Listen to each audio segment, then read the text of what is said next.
Tonight, we begin part 2 of our Southern US Dogman series. We have a lot of good, spooky tales for you tonight. Encounters ranging from Missouri, Mississippi, and Louisiana. Let's jump into the swamps of the South and prepare ourselves for the next round of werewolf and dogman encounters. Enjoy. Story 1. November 19th, 2015. I was rolling the trash cans out for pickup the next day. It was late, so I grabbed a flashlight. I walked out to the back door, unlocked the gate, and was dragging the can. While walking backwards, as I passed the fence, it blocked my view of my neighbor's garage. That's when my light hit this wolf creature. I froze instantly. The creature was about 20 feet away, and I could clearly see that it was crouching. When our eyes met, it turned to its right and fell to all fours and leapt my neighbor's driveway in one solid jump. That driveway is about 12 feet wide. The creature was about 8 feet tall and maybe 300 pounds. It looked kind of thin around the waist, but it was very muscular. I dropped the trash can and panic set in. I ran inside, grabbed my gun, and locked myself in my room. I've never felt fear like that before ever. When the light hit its eyes, they were vibrant, yellow, and menacing. His fur was short and charcoal colored. I could hear the clicking of his claws, and when he dropped down on all fours is when I saw it. I thought I was seeing things. I didn't sleep a wink that night. It made me really question my sanity. Furthermore, it made me seek a concealed carry weapons permit. Just a few nights ago, I heard something whimpering. When it was just starting to get dark, I slammed my window shut and hit the lights. I laid in bed with my AR-15 all night that night. Story 2. Date unknown. I should start off explaining that my partner and I are experienced Bigfoot investigators who are in a unique situation, as we have a family group living in our research area. Last October, during the full moon, my partner and I were on our hilltop, having quite a bit of success with 2 juveniles and 1 adult that we noticed. We could hear them walking in the leaf litter, and every once in a while, we could also hear a clack or wood knock from the different directions.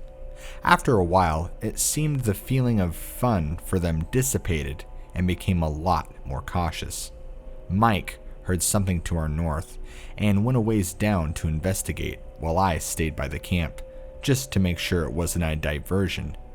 He came back in a rush and said he had seen one of the young ones come out of the woods line, running for the other side of the fire break, and what was following, he said he couldn't comprehend. It was about 6 feet tall, with pointy ears and a long snout. At this point, I have to say that neither of us have given any creed to the whole dogman, wolfman, grassman theory. We just thought it was a mistaken identification of a Bigfoot or even a bear. I had purchased a .40 caliber handgun and some hydro shock ammunition for it earlier that day, so it was in my vehicle. After Mike had explained what he had seen, I retrieved my weapon and loaded it. All the while, we could hear the 2 young ones chattering and the big ones stomping all to our backside. They were pissed or upset about something, and they never acted that way with us. I had Mike take me down the fire break to where he saw this creature, and with spotlights, we scanned the entirety of the area. We could hear something moving around and a few short growls. Finally, Mike caught it with the spotlight going between trees, and what I witnessed is something I would have never dreamed of seeing except on the Hollywood screen. A 6-foot wolf walking on its hind legs. I fired my weapon in the air, and it turned to the southeast into the woods. We cautiously made our way back to camp, but we could hear this thing pacing us to our left. As we got back to camp, we kept listening to this thing approaching us from the woods. Mike turned on the spotlight, and I leveled my gun wherever the sound was coming from. It was approaching us without fear, and it felt too like both of us like it was stalking us, as it was just one of our juvies that Mike had witnessed. It came out from between the trees, and I shot it square in the ribs at about 20 yards. We measured the next day, and I am a very good shot. I saw the wound, and know without a doubt I hit the son of a bitch. It fell to the ground, but immediately got up and ran to the southeast. We could hear it crash through the brush, and we even heard it fall down or trip over something. But it continued to head in pretty much a southerly direction, down the hill, paralleling the firebreak. We were both freaked out by this time, and broke camp and left. The next morning, I loaded up a few extra clips, and we went back to see if it had died somewhere close, or was just wounded, so we felt we had to track it down. We did track it from the point of where I shot it, all the way down the canyon, and even found where it made such a ruckus when it fell. The leaf litter was all ended up and was fairly easy to track. At one point, we did a perfect canine track in a mud ridge, but it was over 8 inches across. The thing that absolutely baffled the both of us was that there was no blood trail whatsoever. Literally none. We both saw the bullet hit, yet no blood. We tracked it all the way down the canyon until we lost the trail. We talked to a Native American couple we know, and they immediately said skinwalker. We contacted a few other investigators just to try and figure out what the hell happened and what we were dealing with. I mentioned before that neither of us took any creed from any Dogman reportings, but I do know that neither of us wants to experience it again, and I have never gone out in the woods unarmed since. Story 3. Almost 3 years ago now, it was almost fall. I was heading up to get my husband from his mother's house, about an hour away from where we live. It was dark. The road had just turned into a gravel road. There is woods on one side, and a creek and commercial farm on the other side. This dark gray thing came from the creek side and jumped across the road. I could make out its back end, but definitely saw a tail like a dog's. I told him and his mom that I saw a donkey running across the road in front of me, but the tail looked like a dog's tail. I get laughed at for it, but I did stop my car and get out to look for the animal, thinking someone had lost a pet. A car pulled up, but kept going. I was hoping they would stop and ask me what was going on, but that didn't happen. I stood there for a couple of seconds and thought it was a dumb idea. A lot of horror movies start out like that after all, but that was the full extent of the sighting. Story 4. I saw 3 of them eating something big and bloody in a field. They saw me, stopped eating, and followed me back to the farm when I got out of there. This happened to me more than 50 years ago. It was forbidden to talk about in the family, lest the neighbors think we were crackpots. Now all the old folks are gone, and I've told my children about what I saw that day. They said I should write it down, but I think I'll leave that up to them to do. There were other strange things going on in the area, but at the time, we didn't connect them together. If the aunts and uncles did know what was going on, they wouldn't tell us kids a thing. It's been cathartic to talk about, and I'm so pleased to see that others have seen them too. But I have to tell you, to think back on something I've tried to forget for over 50 years is terrible. It was so frightening. I haven't been able to get a good night of sleep. Thinking back on all that gore and those things' faces, I truly believe they would have eaten me if they hadn't already just eaten. When I finally told where and what happened, I was called a bald-faced liar and given a good beating. Then, the folks went to the field and to the truck that I hid in and saw the gore, blood, scratches, prints and all. Later, an uncle up the road, about 5 miles, had these prints come up to his house. He took pictures of them, and there was a newspaper article about some sort of huge cat prowling around. I don't know if that has anything to do with those critters or not, A neighboring farm that was owned by a wealthy family compared to us had a prized bull go missing. I bet that had something to do with those things. He was a huge thing and very ornery. They never found a trace. I know this is choppy and not quite clear, but it still makes me nervous to talk about, even after all this time. Story 5.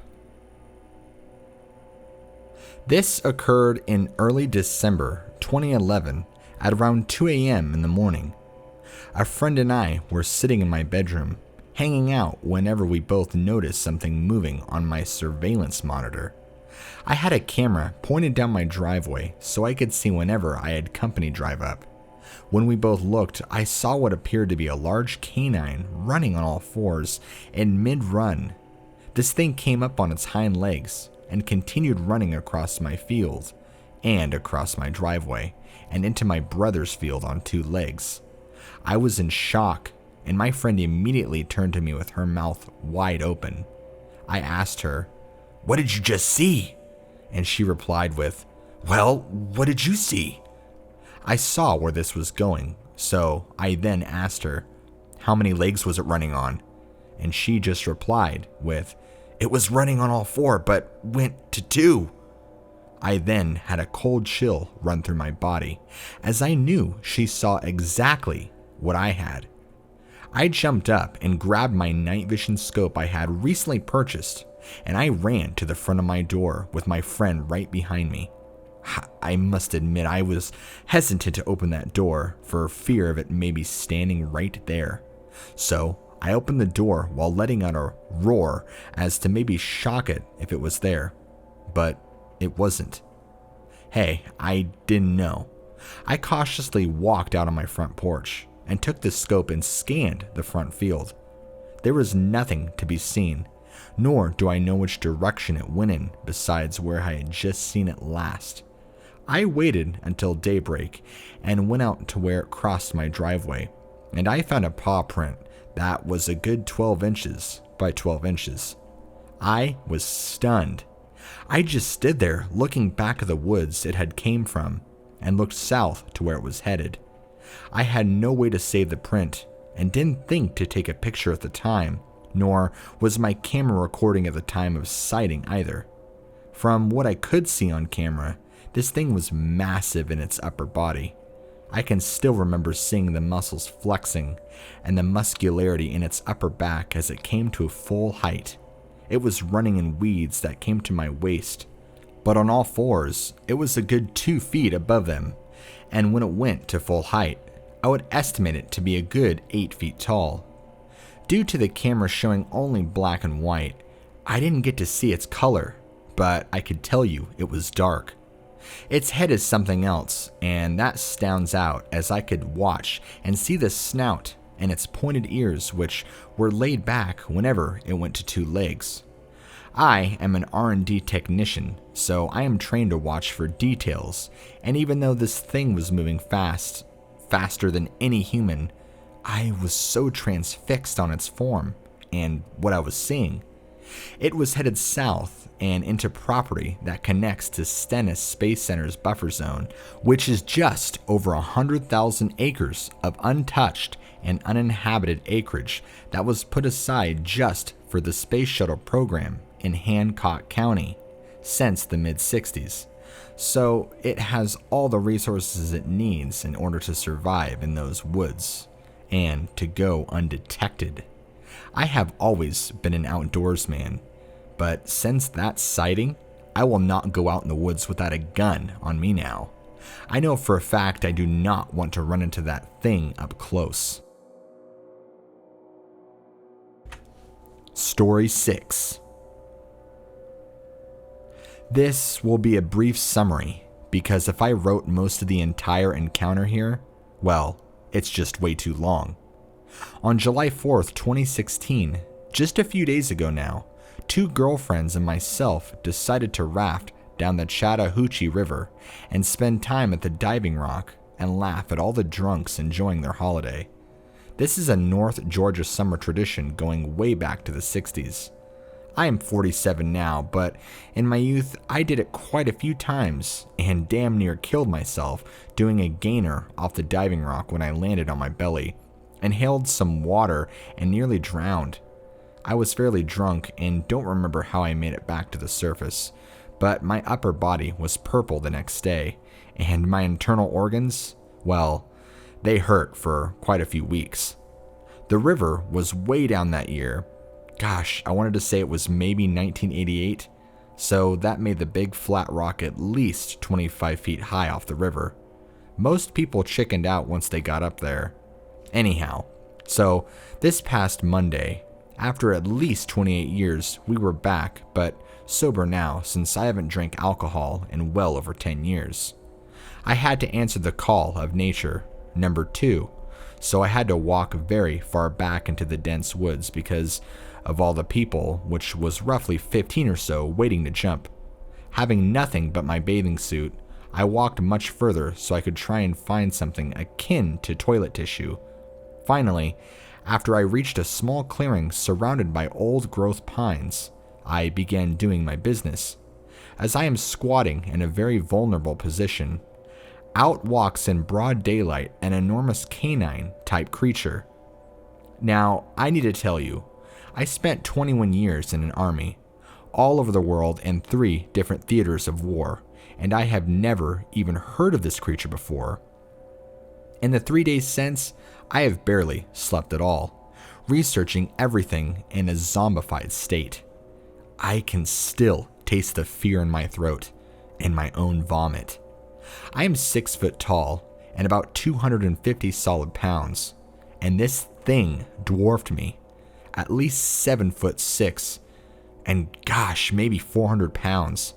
As a former college and semi-pro football player and powerlifter, I know about big people and about strength and musculature, and this was no normal creature that evolved somehow in that environment. This is some kind of genetically mixed entity of man, wolf, and primate. My encounter with it lasted for only minutes, but it displayed very bizarre behavior and vocalized several times at me. It stunk so bad and horrified me so badly that I retched again, and again. I was gone so long that the girls came looking for me, and they are what finally scared this thing off. When they found me, I was trembling and couldn't speak. As a combat lifesaver in the army, I can tell you for certain that I was in shock from this. Every joint in my body and my ab muscles are still hurting after 3 days, so I will be more than willing to share everything with you in the hopes that I can relieve my anxiety, but just expressing my trauma. Because I'm not sure what type I saw, but I can promise you that this is not something that anyone would want to encounter twice. I am not grateful, and I don't feel privileged, and I will not chase after this thing with a camera. Story 7. September 2015. This took place 3 weeks ago, while driving home from an event with my fiancé. It was already dark out and was raining when we hit the road this night. I, myself, was driving and my fiancé was in the passenger seat. We had been driving for about 15 minutes at most when we got to a part of the road where I had noticed a rather large figure in the opposite lane of the two-way road. It seemed to be on all fours and was grayish in color. It was very quick, which was startling, given the conditions after all. I asked my fiancée if she had seen it. She just said yes, but seemed spooked about it. I wanted to stop, but couldn't because there was another car, only about 100 feet behind us. I also didn't look back because I didn't want to stay focused on that thing. I would rather my focus be on the road, because of the poor conditions and the fact that we were in an area we never had been in until that night. I truly don't think it was a cow, from what I saw, even with the fleeting glimpse I had of it. Its hair was much more canine-like than anything else. I would have to conclude that it was a Dogman or a Bigfoot. I definitely wish I would have been able to get a longer look at it during the daytime. It was within feet of my door, but because it happened so quickly, and the fact I kept my focus on the road instead of turning to look at it, I didn't see it clearly. That's pretty much my encounter to a T. Story 8. There are poultry farms located east of Shreveport. In November of 2017, there have been incidents of Dogman encounters on this farm. The footprints, dead chickens, sightings, and even farmers shooting at the creature with shotguns, rifles, and pistols. Video taken by one of the overseers on duty. What is bad is that there are several other farms over the area that have had these werewolf encounters, and it's bad for business. We must have the wildlife agents deal with tracking them to their lair of residence and terminating the damn things. The frequency of incidents is more and more. These farmers are not in the mood to have their lives torn by these dogmen, and unless dealt with now, they will only do more damage. As far as being broadcast to the general public about these demons and their doings, they are not informed, and the cappers that prevail are unchecked by most area farmers and residents. This story should be a wake-up call for the law enforcement community and the area farmers, as well as the citizens, to make a stand against these werewolf dogman things. Story 9. As county parish SWAT team members and law enforcement officers, we spend a lot of time training in the bayous and wooded areas around Shreveport, Louisiana. The need to crawl through thick woods and creeks and bayou settings is a necessity. Well, sir, my friend and Deputy Jim and I could not believe the creature we encountered last week in the swamp. A dogman-looking werewolf type of thing that we crept up on over by the old rice mills and took some pictures of the area. We were actually scared shitless, so we kept our distance and checked its movement. This thing walking around on its hind legs, so we decided to check it out and go watch it as it closed in on us. This dog thing was heading for our training area, and we then decided to take the creek to beat it out of our camp. The dogman werewolf thing came up the fence line and then stayed in the shrubbery just to see us. My partner Jim shot around over its head and saw the reaction. Well, the dog critter to walk away towards the woods where he comes another one up the old road, and this one was looking for us.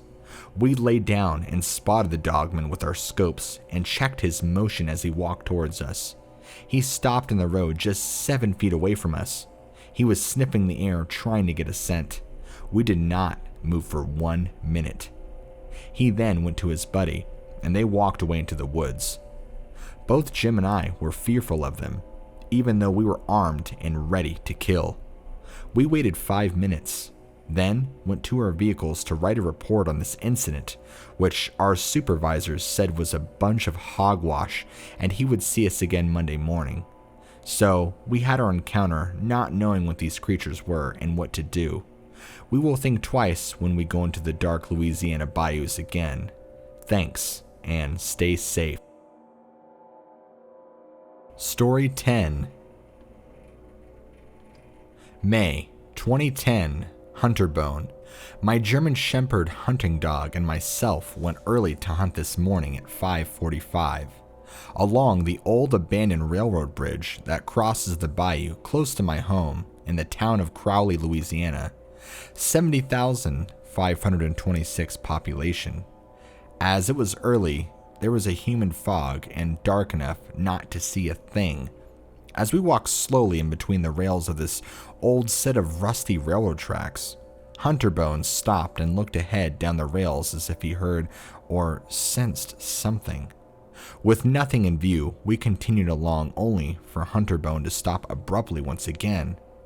"What is it, boy? A raccoon? A rabbit?"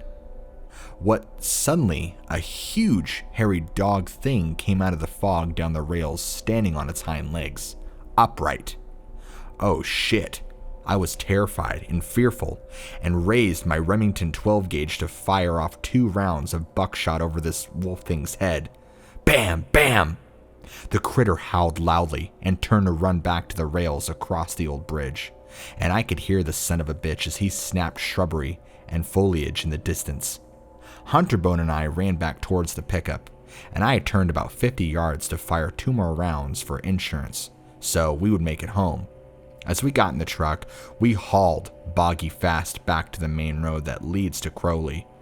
As we pulled into Exxon gas station, I saw a Louisiana state trooper and explained my ordeal to him. He said he has had hairy dog creatures run in front of his cruiser at night, and it disturbed him greatly, but that the thing always heads off into the woods or jumps off the road. Well, okay, I'm going to go home and chill out later. As I sat in my home, I tried to rationalize what the hell I just experienced, and why. For one thing, after 25 years of bayou hunting, why the hell did I not ever hear of this creature or even experience it? This encounter will keep me from hunting alone in the future. This really rattled my chain for certain, and I suggest to you, if you are going to hunt here in the south of Louisiana by yourself, you as well better be prepared. Well, sir, be safe and be watchful. Story 11. April 18th, 1998. Down the railroad tracks about 2 miles is an old nursery, the Ziegler Plant Nursery. The old couple, the Zieglers, are both now dead, but the 5-acre homestead is now owned by a veterinarian, Dr. Artal, who lives on the property. The previous owners reported 2 werewolf creatures jumping a fence in broad daylight as their children watched in horror. The daughter and son jumped on top of the car, spellbound. Later, encounters had the werewolf excrement poop on the front porch. The state wildlife authorities came and filed a report, but they could not identify the poop or the tracks of paw prints at all as listed in any logged familiar comparison to identified species known. So, come to find out, this homestead is built on an Indian burial ground. Imagine that. I called Mrs. Ziegler after her husband died. She stated she had a loaded firearm in every room and a holy cross on every room. As of 2010, Miss Ziegler also passed away. I recently went to the Crowley barbershop, and an elderly gentleman said he once was the gardener, maintenance, and grass mower at the Ziegler Plant Nursery many years ago, and when he would go inside the house, objects would move on their own, and the furniture and beads would shake violently, and crosses would spin upon the walls.